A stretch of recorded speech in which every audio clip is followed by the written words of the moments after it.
பாண்டி வெடி வெடிச்சுக்கிட்டே வீட்டுக்கு வர்றாரு. பாண்டியோட ஒய்ஃப் கேக்குறாங்க, என்னாச்சு உங்களுக்கு?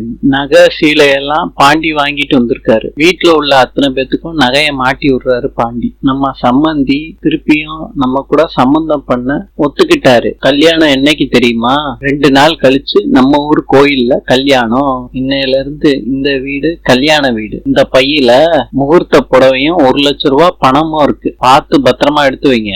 முக்கியமான வேலை இருக்கு, அதை முடிச்சுட்டு வந்து பேசுறேன். எனவே வசந்தி போனை போட்டு கல்யாணத்தை நிறுத்தி புட்டா. அதனால எவன் வேணலாம் போன் வச்சிருக்கானோ அத்தனை வயரையும் நான் அத்தோட போறேன். நான் போயிட்டு வந்துடுறேன். தமிழ்ச்செல்வியோட அம்மா சொல்றாங்க, உனக்கு அதிர்ஷ்ட கதவு திருப்பியும் திறந்திருக்கு, அதை வேண்டான்னு சொல்லிடாத அப்படின்னு சொல்லிட்டு கிளம்புறாங்க. வீட்டுல இருக்க வேலை செய்யறதுக்கு அவங்க அம்மா கூட கிளம்புறாங்க. ராஜாங்கம் சொல்றாரு, சேதுவுக்கு பக்கத்திலேயே இருந்து நீ பாத்துக்கணும் கருப்பு. சரி மாமா, நான் அப்படியே பண்றேன், பத்திரமா போயிட்டு வாங்கன்னு சொல்லிட்டு ராஜாங்கம் வீட்டுக்குள்ள போறாரு. வெள்ளத்தாய் சொல்றாங்க, என் மனசுக்கு இது என்னமோ நல்லதாவே படல ராஜாங்கம். வேற ஒரு ஊர்ல சேதுவுக்கு பொண்ணை பார்த்து முடிவு பண்ணிக்கலாம் இல்லையா? எதுக்கு அவசர அவசரமா கல்யாணம் பண்ணணும்னு முடிவு பண்ணிருக்க ராஜாங்கம்? சேதுவுக்கு இந்த பொண்ணை ரொம்ப பிடிச்சிருக்கு, அதனாலதான் நினைச்ச மாதிரியே இந்த கல்யாணத்தை நடத்தணும்னு நான் முடிவு பண்ணிருக்கேன் ஆத்தா.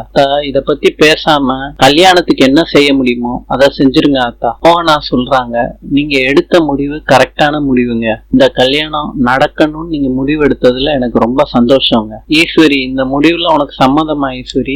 நீங்க சொன்னதுக்கு நாங்க மறுபேச்சு பேசாம செய்வோம் மாமா. சேது தமிழ்ச்செல்விக்கு அர்ச்சனை பண்றாங்க. வேற யாருக்காச்சும் பண்ணணுமா? இல்லங்க சாமி, உங்க நட்சத்திரம் சொல்லுங்க, சேர்த்தே பண்ணிடுறேன். சொல்லு மாப்பிள்ள. நட்சத்திரத்தை சேது சொல்றாரு. ஐயர் அர்ச்சனை பண்ணி சேது கிட்ட குடுக்கறாரு. தாமரை கேக்குறாங்க, என்னம்மா ரொம்ப நேரமா ஏதோ யோசிச்சுக்கிட்டு இருக்க? சாவித்திரி சொல்றாங்க, எல்லாம் உன்னைய பத்தி தான். ஏண்டி இங்க வர வேணான்னு நான் சொல்லிக்கிட்டு இருக்கேன், எதுக்குடி வம்படியா இங்க வந்து நின்று இருக்க? தாமரை, போன ட்ரிப்பு அந்த கல்யாணத்தை நம்ம நிறுத்தணும்னு முயற்சி பண்ணதுனாலதானே அந்த கல்யாணம் நின்றுச்சு. நம்ம இந்த ட்ரிப்பும் முடிய முயற்சி பண்ணணும்லமா கல்யாணத்தை நிப்பாட்டுறதுக்கு. அவ கழுத்துல இந்த 3 முடிச்சு போடுற முடியும். நான் முயற்சி பண்ணிக்கிட்டு தான் இருப்பேன் இந்த கல்யாணத்தை நிறுத்துறதுக்கு. யாருமா, இந்த கல்யாணம் நடக்கவே நடக்காது. சேது கருப்பு கிட்ட சொல்றாரு, கல்யாணம் ஆனதுக்கு பின்னாடி நான் தமிழுக்கு பிறந்த நாள் கொண்டாடணும்னா 1 வருஷம் ஆயிருமாமா. இன்னைக்கு தமிழோட பிறந்த நாளை நம்ம கொண்டாடணுமாமா. பிறந்த நாள் பரிசும் நான் கொடுக்கணுமாமா. தப்பா எடுத்துக்கிட்டுருவாங்களா மாமா?